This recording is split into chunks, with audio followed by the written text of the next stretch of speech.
जनतेचा अधिकारनामा जाणीव हक्काची या न्यूज चॅनल मध्ये आपले स्वागत आहे। मुलाला फासावर लटकावत पित्याची गळफास घेऊन आत्महत्या। कनेरी येथील पवार कॉलनीत भाड्याच्या खोलीत खेळणी विक्रेता विठ्ठल बाळासाहेब पाटील वय वर्ष 37 आणि त्यांचा मुलगा वेदांश वय वर्ष 4 यांचे गळफास घेतलेल्या अवस्थेत मृतदेह आढळले। दोन्ही मृतदेहावर रविवार दिनांक 21 रोजी पाटील यांच्या मूळ गावी चिक्कोडी जिल्हा बेळगाव येथे अंत्यसंस्कार करण्यात आले।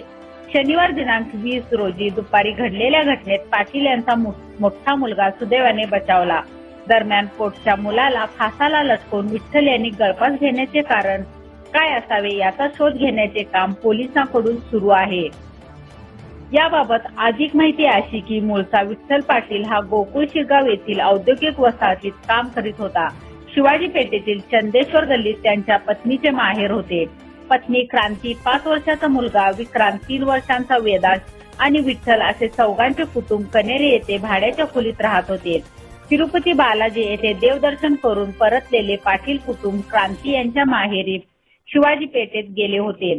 शनिवारी सकाळी दोन्ही मुलांना घेऊन विठ्ठल हे रंकाळ्यावर जातो असे सांगून घरातून बाहेर पडले, मात्र ते थेट कनेरी येथील घरी गेले। दोन्ही मुलांना झोपवून त्यांनी छताच्या लोखंडी पाईपला दोरीने 3 फास बांधले। एका फासात लहान मुलाला लटकवले, त्यानंतर दुसऱ्या दोरीने स्वतः गळफास घेतला। काही वेळाने मोठा मुलगा विक्रांत हा उठल्यानंतर त्याला वडील आणि भाऊ वेदांश हे दोघे लटकलेल्या अवस्थेत दिसले।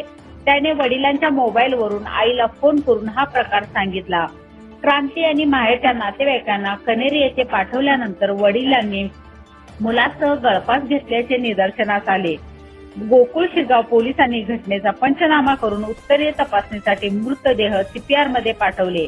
उत्तरीय तपासणीनंतर रविवारी पाटील यांच्या मूळ गावी चिक्कोडी येथे दोन्ही मृतदेह वर अंत्यसंस्कार करण्यात आले। पती आणि मुलाच्या दुर्दैवी मृत्यूने क्रांती आणि त्यांच्या नातेवाईकांना धक्का बसला। कारणाचा शोध सुरू आहे।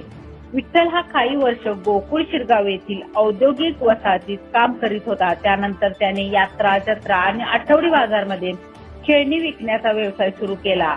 आर्थिक अडचणीतून त्याने आत्महत्या केली असावी असा अंदाज पोलिसांनी वर्तविला आहे। अन्य कारणाचाही शोध सुरू असल्याचे त्यांनी सांगितले।